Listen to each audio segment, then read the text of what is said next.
再来看宜兰的壮围乡一米村早起火烧，烟是真大，几百公尺远哦，拢看会到。假使是无人着伤哦。消防员即届嘛特别出动机器人来拍火，咱做伙来了解。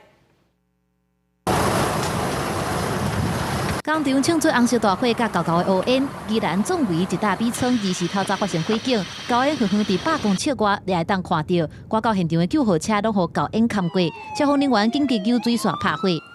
那一间呐，那一间，我吓一大跳，是要跑过来，又拿我摩托车放那里。啊，火很大这样。烟很大，还有看到一点火星啊。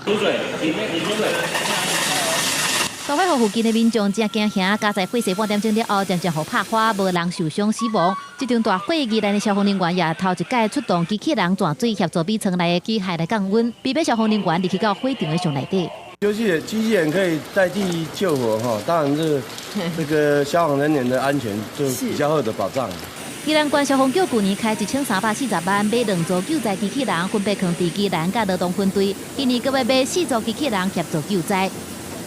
机器人在火灾现场可以取代我们人力，然后进行那个长时间的涉水。那它上面也附有那个可见光的镜头跟那个红外线的镜头，可以做火点的探勘。消防局表示，救灾机器人有下过障碍物、控制辐射、风暴、防腐化等等的特性，搁在遥控炮塔、搁画一个点影镜头、红外线侦测镜头等等的科技仪器，除了会当长距离来转水，搁会当即时传现场影像，提供真侪点远远监看的功能，减少消防人员拄到工场火警的时阵，爱面对高风险的环境。记者综合报道。